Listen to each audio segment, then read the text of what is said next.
Everyone, I'm Dean Kelley with the Georgia Transparency Coalition. We're with you again, and we're visiting with Nick Ware, who is a candidate for the Catoosa County Board of Commissioners, a write-in candidate. Appreciate you meeting with us today. Yeah, you're welcome, Dean. Glad to be here. For those that don't know you, just kind of give us a background on who Nick Ware is. I've lived in the county of Catoosa for about 27 years now. I'm a small business owner in the county. My company is Level Solutions. We do design and consulting for technology that goes into buildings. So mainly our biggest customers are senior living communities, and just kind of have a heart for the elderly in that, and knowing that what I'm contributing now goes to someone who's laying their head down on the pillow every night, you know.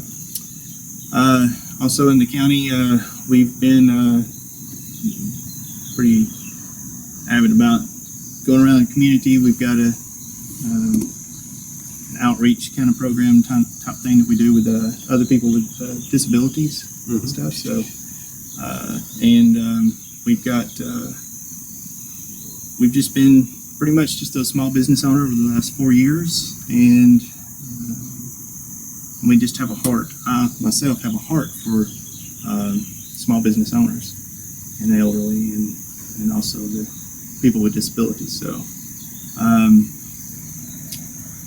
I've got 3 kids.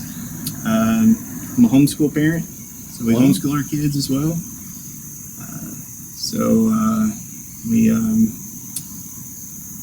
We just love living in Catoosa County. I've traveled all across the country in my jobs that I've had before, and with that I've seen from coast to coast. And where we live, it's a gem. We have just a touch of everything in our county and in this area completely as a whole.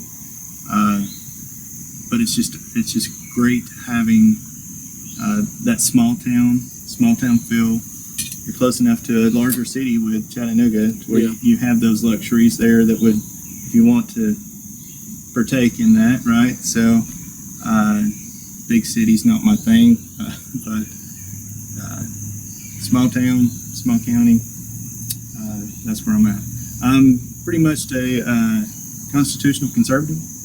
I believe in liberty and freedom, and that we as individuals have that safeguard through our republic, and also through our Constitution of the state of Georgia, which is a great constitution, by the way, you know. And it's those things that have always struck a chord with me when anyone ever comes against anyone's liberty or freedom, in that of because that's what we are as Americans. That's what we derive from. And that's what we strive to be, is a free society and a free people. So that's pretty much me in a nutshell, I guess, Dean. Okay, well, good. Well, you ran as a write-in, which that's a big, huge undertaking to take on. So what was the primary motivation to make you want to run for this position? Well, it kind of started about a year ago that I had saw someone posted on Facebook about there being a resolution that was being put in for the governing of speech in the commissioners meeting. And whenever I read that resolution, I saw that people was having to fill out a form before they were able to speak, and that they were having to fill out the form with the information. Are you talking about like at their meetings? Yes, and having it to where they would have to turn this paper into the commission office the day before, before they would be able to speak.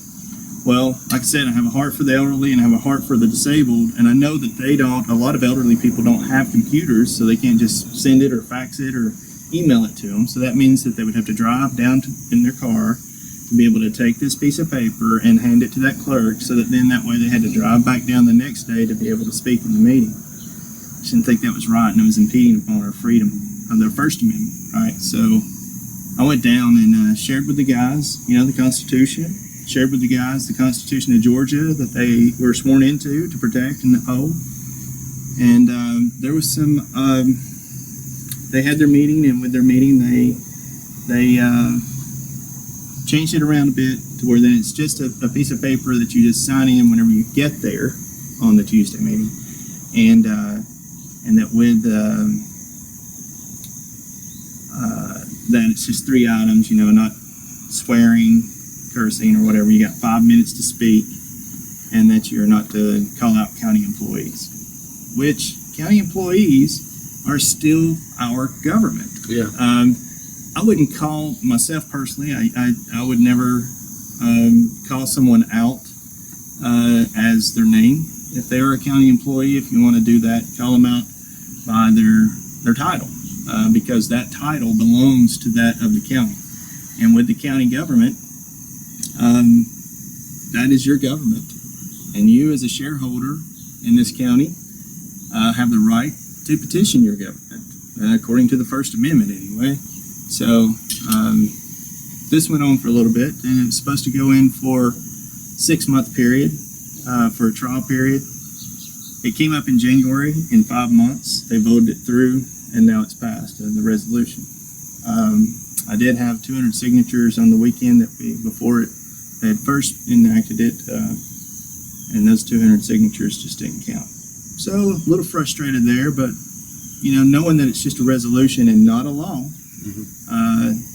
I'm okay with that, because I knew that if they ever did impose upon somebody's freedom, that I would be there and I would see that, and then I would call them out on that. So I was there to kind of watch and protect. Along the way, some other things happened, some things that I just didn't agree with, and then COVID struck, and that kind of just put everything on hold for a while. So whenever I went back, for a couple more meetings, and then they had the budget meeting, which was not when they started doing Facebook Live, which I was a big influencer, by the way, because I had posted stuff on media about we don't have that as a way or a means for us to get the information. So and that changed pretty quick, and Facebook became their means for doing Facebook Live on the meetings, which was good. And they also, and I complained about the meetings not being on their YouTube, where they had a YouTube page, and they updated those meetings with all the videos. So now you have them to see as far back as 2018. That's good positive influence that you had there. Right. Yeah. So, that's the thing. I mean, you got to have the freedom of knowing what your government's doing. That's part of that transparency that's there. You being your group being a transparency group, and understand that that's how we keep up with our government. If it's in the shadows and there's no inlet to be able to see what your government's doing, it makes it hard for you to hold them accountable, right? And that's when the shenanigans happen. The best disinfectant is sunshine. Yeah. So it was in the budget meeting, that 22-minute budget meeting well, of course they had meetings prior to that, but this is where this was the only one where the public can say anything at, right? All the other ones you could not speak at. And so I had questions, and I went in with questions, because especially this one's, pretty significant increase. And I wanted to know, I wanted some answers. Well, no one would speak to me as I asked questions. And I thought, well, maybe I'm supposed to ask the CFO. And whenever I asked her, she was going to answer, but then she was cut short by the chairman. And the chairman told her that not to answer the question, and that if I wanted any of my questions answered, I could call him personally, or I can call her. I just didn't think that was transparent. I didn't think that anything that I would say to any of the citizens as to this is what the CFO told me, it would be secondhand, right? I wanted the people to know the answers to these questions as I asked them. And that just didn't happen. And so I felt like that was a waste of 22 minutes of my life there to go to that meeting. And that's on the way home, I was pretty upset about it, and I said, "This is not right, and someone has to stand up against this. We have to capture our county back, and it being the people's government, and not it being a centralized government." Well, I respect you for running, but that's a tough thing to do and a tough thing to undertake. What do you see as the main priorities in Catoosa County moving forward if you're elected? Well, definitely getting rid of the resolution, so then that way people can freely speak, but also with county roads, the infrastructure, so on and so forth. Biggest thing, business development. That's the development in our area for homes is one thing. The business development that's there with economic development that's there as well. Looking at it from a positive manner, not or a positive take for the future, to where then that way we're not getting down that dead end street to where then we've got to, as a county, take and back up and punt. We have a lot of people who, if in District 4, the state came through and they did at Tiger Creek Elementary School. They did at 02 and 41. They redid the bridge and they did all this. This is state stuff, which is another thing that I would want to work with, because the infrastructure is so important. They actually made the area worse than it was whenever they came in. That's not the way government's supposed to do. It's supposed to be making it better for people's lives, right? That's the theory, anyway. Yeah, so now it's like, okay, now they want to back up and punt and be able to get and do it again. And there's no input, there's no information, there's nothing that's shared there. Now, that's the state. The county kind of does the same thing in a lot of areas, and I've seen things to where there's safety concerns. I've seen things that are out on our roadways where there's bumps, dips, and stuff that just really, whenever you hit it, it just makes your car go one way or another. And you're going the speed limit. It's not like you're flying or anything, but You feel like you are. oh yeah, after you hit that bump, right? Yeah, I was like, yeah. So, anyways, to get it to where we've got the infrastructure in place before we ever do anything, and whenever we develop an area, that we have those provisions made to where whoever is developing that area has to be responsible. They have to be responsible, and it being hand in hand with the county government, making sure that you're not imposing anything upon the residents that's around that area that's been there and been a staple in that community for X amount of period of time. Paying right? taxes. Yes, yes. Doing what they're supposed to do. Because that's like dumping something on top of them that they didn't ask for. Right. And then whenever you've got water runoff, you've got flooding that's happening, so on and so forth. It's just not right. Stuff that wasn't anticipated or not researched enough to anticipate those problems. You brought up the roads and infrastructure and all that. Of course, the budget in Catoosa County as well as surrounding budgets have escalated pretty quickly over the last few years. Yeah. So that brings in the need for either cut expenses or bring in more revenue. So like with the infrastructure, T-Splosh was introduced in Catoosa and voted down. Walker County passed it. What's your feelings about T-Splosh? Is that something the county needs, or is that something they just need to I don't know if it is or not, because whenever you buy over $5 million worth of equipment for public works over the last 3 years, why are we not seeing that equipment put to work? Okay. It may be that where the county can do the work, that we can take care of it. Yeah. But I think that may come back to just leadership, accountability, proper management, and getting those things in order to where then that way stuff starts happening and it's not, there's scheduled things, scheduled items, and then there's accountability that comes on after that. Now, if you get into a hole to where you need to have more funds, I don't think that you take into more funds unless there's some kind of emergency or something like that.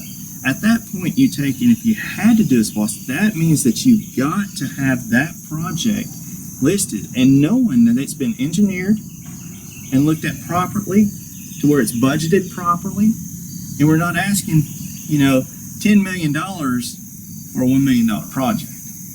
Yeah. You know what I mean? Because that's what I see with SPLOST, is that they don't understand enough about what this project is what the value is. Or, with even forecasting the project to know, like right now, the price of materials went up. Yeah. So if you forecasted last year, not knowing, right? That's right. So I know that there has to be some type of contingency that would be in play, but 30 to 40% on a project contingency is well enough, not 300%. Sure. So, Absolutely. Yeah. I know you've been talking to small business owners and things like that. And of course, there's a play between big business and small business. And of course, that's where the Development Authority comes into play, and the JDA and all that. What are some of the small business owners' concerns in Catoosa County, or do they have any major concerns? One of their biggest concern is that they don't get any attention. Yeah. You have the catering of the counties to these big businesses that's outside of our area that has never had any investment into our area, and you're going to take and just level off a lot, get all the infrastructure there, and have it to where it's grow ready for any business. But yet you don't even have anything except for a little sign coming off the interstate that says historic area shopping. I mean, come on.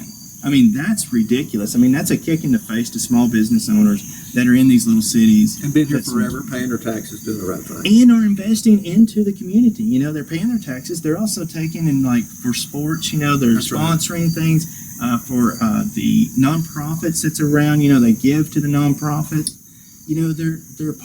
They're integrated in, and they're part of who we are in our society.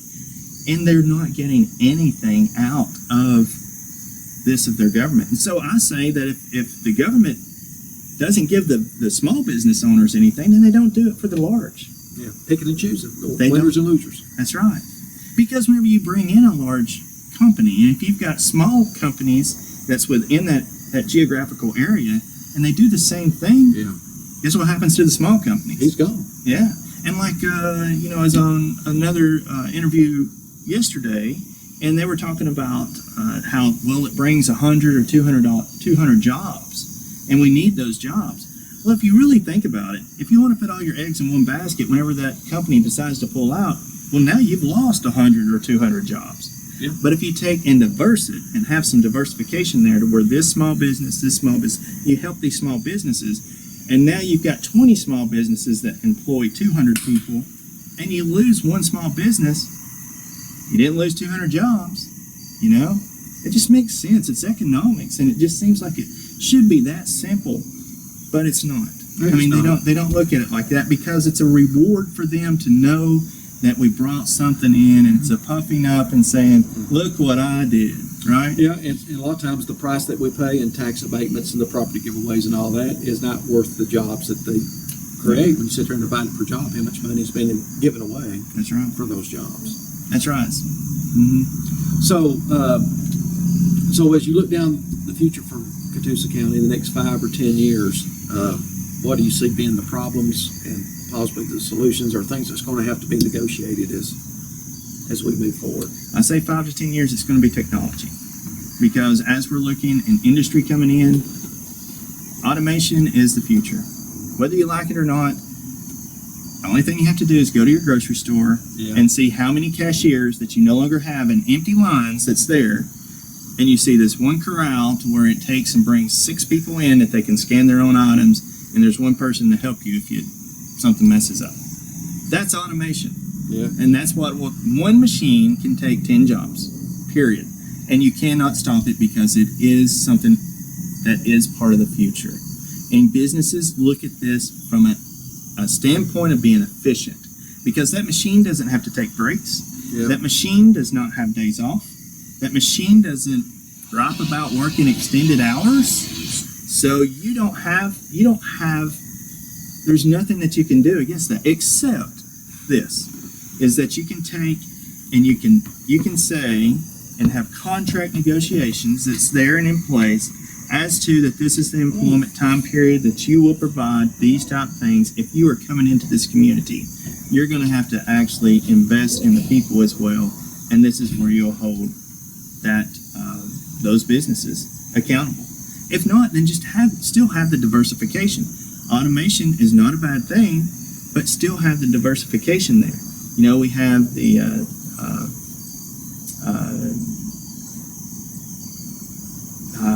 I'm sorry, my mind. I've lost the. Yeah, I know. I went through Costco. I went through Costco today and bought a few things, and I go there a couple of times a month. And they've got new checkouts now, where you go through, you take the stuff off your cart and all that, and some big things you'd leave on there. Well, now they've got almost a self checkout. Not quite. They're calling it self checkout. You just pull up, they take it, boop boop boop boop boop boop. Trying to, and you're done, you're gone. Yeah. I like it because I'm getting in and out a lot faster. It's convenient. Yeah, It I'm really getting in and is. out a lot faster than I was before. Yeah. Instead of standing in line, you almost don't stand in line at all. It Yeah. doesn't take any time, and boom, you're in and out in 5 minutes. Don't have to take anything off your cart. You just keep on going. At Kroger, they've got an app that you can put on your phone, and as you pick the fruit up, you scan it. Oh wow! As you pick up the can of soup, you scan it, put it in your cart, and by the time you get to the register, the only thing you got to do is just hit that thing, say total, and it scans your phone. Done. Wow! And you're out. Well, like I said, that's coming. Of course, 5G is coming. Yeah. Or here, I guess. It's here. They've already put the antennas up. They approved that last year for 5G antennas. Yeah, and where they were going in the city of Ringo, or in the county where they have picked, mainly the cities. Yeah, and I don't know what the full impact of that's going to be. I just know from what I've been reading, it's going to be pretty huge. So. Yes. Well, anyway, Nick, we'll finish up here, but if you want to take a few minutes and just tell the folks out there, the voters, why they need to vote for you. Okay. So I'm Nick Ware. I'm running for Catoosa County Chairman Commissioner, and I'm for small business. Small business. I'm for small spending. I'm for small government. These are the things that correlate with what and why your taxes go up. Is the spending. Is the growth of government. Those are the correlations with expenditures. So, for me, for your vote, for me, I know it's a long shot that you would think, well, he's a write-in candidate, but here's one of the things that I want people to know. If I were to run as an independent, I would have had to got all these signatures across the board, and that's not fair. And I would have to do a whole lot more than anybody that qualified. So here I am as a write-in candidate. Part of the freedom that we have in our election system for me to be able to do that. And I ask for your vote because this is a critical year to prepare us for the future, to have somebody in that understands technology, somebody in that understands small business, somebody in there that understands the needs for the disabled, the elderly, and it has a different lens and approach to that of how we grow our county in the future. Once again, Nick Ware for Chairman Commissioner. Thank you. Nick, thank you so much for sitting down with us and talking with us today. You're welcome, sir. Thank you, everyone. We'll talk to you next time.